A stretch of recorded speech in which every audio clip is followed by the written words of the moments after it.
Ya. Assalamualaikum warahmatullahi wabarakatuh. Kembali kita bertemu di pertemuan perkuliahan mata kuliah Ilmu Kesehatan Masyarakat.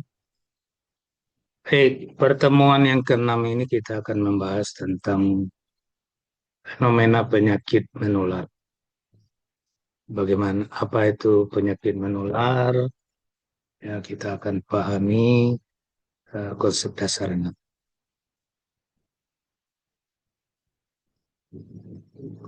Nah, tujuan dari pembelajaran ini nanti Anda akan diharapkan mampu memahami, menjelaskan definisi dari penyakit menular, ya, apa itu penyakit menular, kemudian bisa atau mampu mengidentifikasi penyebab dan gejala dari penyakit menular. Yang ketiga, mampu menjelaskan cara penular penyakit menular.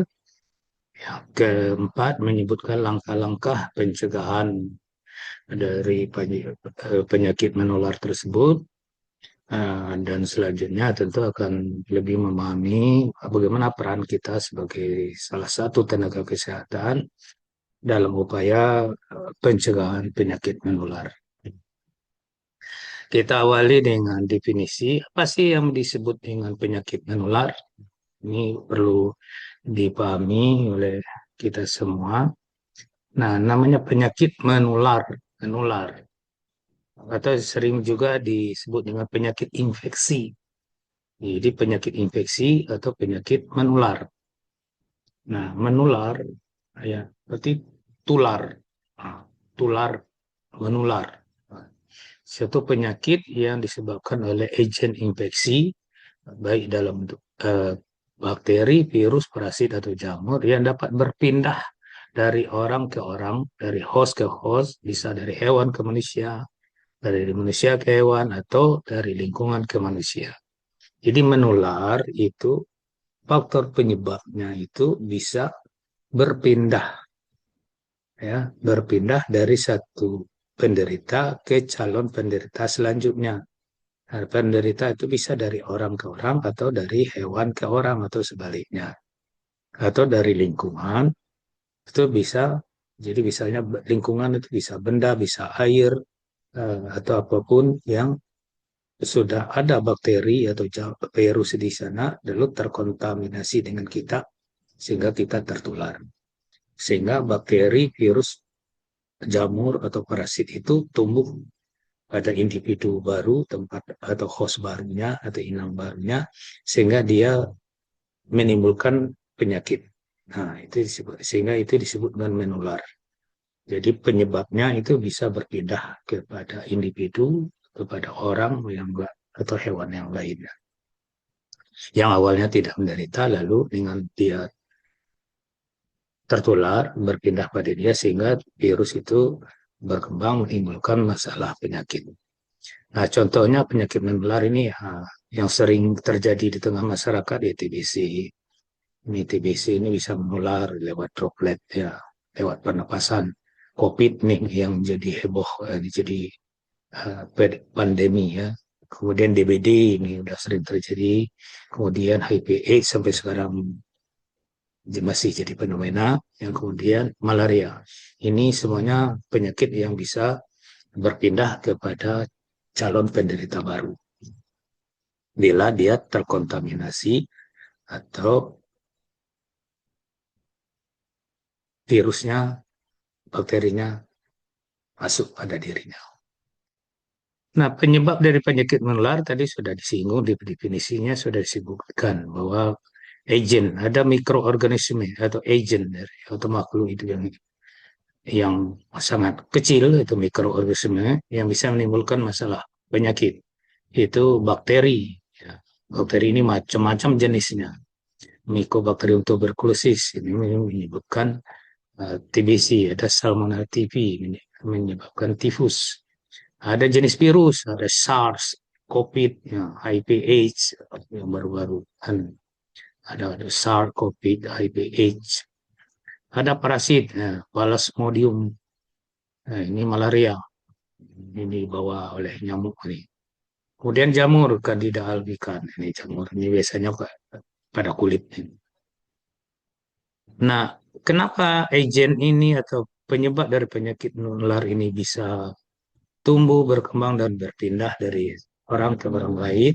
Ya, salah satu faktor penyebabnya, faktor pendukungnya adalah kebersihan lingkungan yang buruk.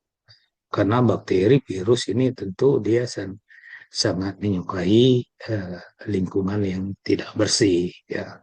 Jadi sanitasi dan personal hygiene yang kurang baik itu orang yang sangat rentan eh, tertular dari penyebab penyakit menular ini. Kemudian sistem imun yang lemah, ya daya tahan tubuh yang lemah, ya daya tahan tubuh yang lemah tentu akan memberikan respon yang sangat progresif bagi individu tersebut untuk mudah dan cepat berkembangnya mikroorganisme tadi bakteri virus ke. Jadi pada saat kita masukkan tertular penyebab penyakit ini, pada saat itu imunitas kita lemah, kondisi badan kita masih tidak baik, tidak fit, kondisi gizi sedang buruk, kondisi fisik sedang lemah, psikis sedang galau, tentu akan memudahkan uh, agen ini berkembang biak dengan cepat sehingga menimbulkan dampak atau gejala yang lebih berat. Kemudian kepadatan penduduk yang tinggi. Nah, kepadatan penduduk yang tinggi, jarak yang dekat, intensitas pertemuan yang tinggi, nah, itu akan memudahkan uh, terjadinya perpindahan atau kontaminasi dengan penyebab penyakit menular ini. Apalagi misalnya lewat kontak langsung, itu jamur, berarti kontak langsung. Nah, kalau lewat pernapasan, nah, itu kan biasanya kalau sering ketemu dalam jarak yang dekat itu kan dropletnya bisa uh, masuk dalam sistem pernapasan. Nah, gejala penyakit menular ini secara umum ya, ini gejala umum penyakit infeksi tentu demam yang paling umum. Umumnya demam. Gejala yang lain ya, sesuai dengan penyebabnya apa. Kalau sistem pernapasan akan timbul gejala batuk dan pilek. Kalau yang menyerang sistem pencernaan biasanya diare. Kalau yang diserangnya adalah kulit ya, ruam-ruam pada kulit ya. Kemudian lemas, nyeri, yaitu umum. Yang umum itu demam, lemas, dan nyeri. Sedangkan yang lain ya sesuai dengan jenis bakteri virusnya yang di sistem apa yang dia serang. Nah, secara spesifik ya tentu misalnya sesuai dengan jenis penyakitnya, virus atau bakterinya. TBC, TBC ini kan yang diserangkan sistem pernapasan, ya paru-paru. Nah, kalau paru-paru tentu gejala yang muncul adalah gejala-gejala bernapasan. Itu batuk berdahak lebih dari 2 minggu, gitu. Itu tentu napasnya juga berkaitan dengan, tapi khasnya batuk berdahak lebih dari 2 minggu, kemudian ya, tapi pernapasannya ya seperti uh, sesak napasnya. DBD, ya, demam tinggi mendadak, ada gejala ruam merah di kulitnya, bintik-bintik merah, itu ciri khasnya. Ya, ciri khas penyakit tertentu itu bisa dilihat dari ciri khasnya itu bisa kita identifikasi dia mengalami penyakit apa. Lalu bagaimana cara penularannya? Cara penularannya pertama kontak langsung. Jadi ketemu langsung, kontak langsung, bersentuhan, berciuman, hubungan seksual. Nah, kalau bersentuhan biasanya langsung kalau kulit. Nah, bila kulitnya nanti ada jamur, ada bakteri, kalau kontak langsung pada benda yang ada penyakitnya, bibit penyakitnya di sana. Ya, misalnya sering, biasanya ya di tempat-tempat umum yang sering jadi misalnya kalau di pintu itu kan ada handle, handle situ itu kan semua orang akan masuk pintu akan memegang itu. Jadi kalau di sana sudah terkontaminasi ada yang misalnya penderita TBC batuk dengan ini kalau dia pegang handle kemudian handle pintu kemudian siapapun yang pegang itu akan terkontaminasi. Itu seperti kontak langsung.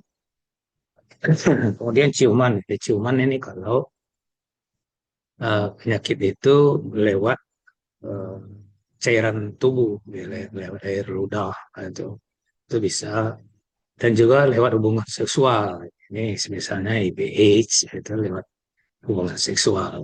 GO, spilis, itu biasanya lewat hubungan seksual. Kemudian lewat droplet atau airborne. Droplet itu kan percikan air ludah yang dikeluarkan pada saat kita batuk atau bersin. Nah, kita batuk, bersin, berbicara, apalagi berbicaranya semangat itu mencerat-mencerat gitu. Nah, kalau yang batuk yang mencerat itu lagi menderita penyakit pernapasan seperti TBC, batuk pilek segala macam atau penyakit COVID kemarin itu, maka itu akan bisa menimbulkan penderita baru yang awalnya tidak menderita, tapi pada saat berbicara dengan penderita penyakit sistem pernapasan, kemudian dropletnya masuk dalam sistem pernapasan, ya bisa tertular. Kemudian vektor, nah ini vektor ini adalah hewan yang di dalam tubuhnya mengandung bibit penyakit tadi. Kemudian dia lewat gigitannya, apapun lewat air kencingnya, lewat kotorannya, atau lewat gigitannya, itu bisa menularkan penyakit. Nah, nyamuk. Nyamuk itu contohnya apa? Nyamuk DBD, Aedes aegypti, malaria, Anopheles. Lalat itu bisa membuat penyakit karena lalat itu kotor. Ya, bisa membawa penyakit sistem pencernaan, diare, disentri. Tikus, nah, tikus biasanya ini kalau gigitannya bisa ke rabies, tapi air kencingnya itu sering kita dengar dengan penyakit pes, yaitu kencingnya tikus. Melalui makanan dan minuman yang tercemar. Makanan yang tercemar ini biasanya sering kita sebut ini gejala keracunan massal. Kalau makanan itu dihidang dalam jumlah yang besar dan makanan itu terkontaminasi dengan suatu bakteri, maka dia akan menimbulkan masalah sistem pencernaan, mual, muntah, mencret. Nah, sekarang lagi banyak nih kejadian eh, keracunan makanan MBG. Kemudian transplasental. Transplasental itu pindahnya penyakit dari ibu yang sedang hamil ke janinnya. Jadi janinnya. Jadi ibu yang menderita penyakit ini biasanya ini yang paling ditakutkan itu HIVH. Jadi ibu hamil yang sedang mengandung, yang sedang hamil dan menderita HIVH atau anaknya rentan eh, juga akan menderita HIVH. Bagaimana pencegahannya? Nah, pencegahannya kalau sudah diketahui apa penyebabnya, maka sudah ada upaya-upaya pencegahan. Ada vaksinasi atau imunisasi. Imunisasi untuk mencegah penyakit tertentu. TBC ada BCG, polio atau apa sini, polio, hepatitis, difteri, pertusis, tetanus, apalagi itu. Baik sekarang penyakit hepatitis itu sudah ada, meningitis sudah ada vaksinasinya. Jadi sudah ada untuk mencegah penyakit itu, maka imunisasi dasar bayi itu sudah didapatkan. Ya. Kemudian menjaga kebersihan tangan ya, dan cuci tangan ini, karena tangan ini adalah sangat rentan sekali karena semua aktivitas kita membutuhkan tangan. Nah, kalau tangan kita banyak memegang pada fasilitas-fasilitas umum, nah itu kan sangat rentan. Sehingga harus cuci tangan, apalagi mau makan, perlu cuci tangan yang baik dan benar. Nah, cuci tangan yang baik dan benar itu sudah ada 6 langkah. Etika batuk dan bersin. Nah, etika batuk dan bersin tuh jangan batuk itu disemprotkan ke udara atau di hadapan teman. Ada batuk. Ya, kalau ada sapu tangan, tisu, tisunya dibuang di tempatnya, jangan dibuang di tempat umum. Kemudian kalau nggak punya sapu tangan atau tisu, ya ini dengan nah, sehingga droplet percikan udara itu tidak tersebar di udara. Nah, lebih etis lagi kita menggunakan APD. Ya. Kalau kita sedang batuk pilek, kita beraktivitas di tempat umum, baiknya pakai masker. Kalau kita melakukan pekerjaan perlu kontak dengan orang lain, ya pakai sarung tangan. Ya. Makanya kalau pekerja-pekerja di dapur yang tukang hidang itu mengambil makanan, ya baiknya pakai alat bantu. Kalau mau langsung pakai tangan, sebaiknya pakai sarung tangan, kalau pakai alat bantu jangan langsung tangan itu mencomot-comot aja. Ya, tangannya kotor itu berapa itu jumlah calon penderitanya. Kemudian pengendalian vektor. Vektor ini adalah hewan yang bisa membawa bibit penyakit. Ya, nyamuk itu fogging. DPD kita dengan fogging itu pengasapan. Nah, diasap. Kemudian gizi seimbang dan olahraga. Gizi seimbang dan olahraga ini dalam rangka untuk menambah daya tahan tubuh atau imunitas sehingga tidak mudah kita diserang penyakit. Walaupun kena tapi gejalanya tidak begitu berat. Lalu bagaimana peran kita sebagai tenaga kesehatan dalam mencegah penyakit ini? Tentu pencegahan, kalau penyakit infeksi, pencegahannya adalah dengan memutuskan rantai penularan. Rantai penularannya diputus sehingga tidak terjadi. Kalau nyamuk, bagaimana rantai penularannya? Nyamuk. Ya, jamuknya itu di rantai penularan bagaimana? Ya, jangan dibuat mencegah terjadinya nyamuk itu berkembang biak. Jadi basmi sarang nyamuknya. Kalau di BD sarang nyamuknya apa? Ya, tempat-tempat yang tergenang, yang bersih, diberantas. Sehingga ada 3M tuh. Ya. Kemudian yang pertama edukasi, ya, edukasi kepada masyarakat tentang upaya-upaya yang bisa kita lakukan untuk mencegah penyakit menular itu terjadi. Ya, sanitasi yang baik dan personal hygiene dan perilaku hidup bersih dan sehat. Kemudian pelaksanaan imunisasi, imunisasi terutama bayi yang baru lahir harus dapat semua imunisasi dasar. BCG, polio, DPT, polio 1 sampai 4, DPT 1 sampai 3, ada hepatitis, ada imunisasi hepatitis, segala macam.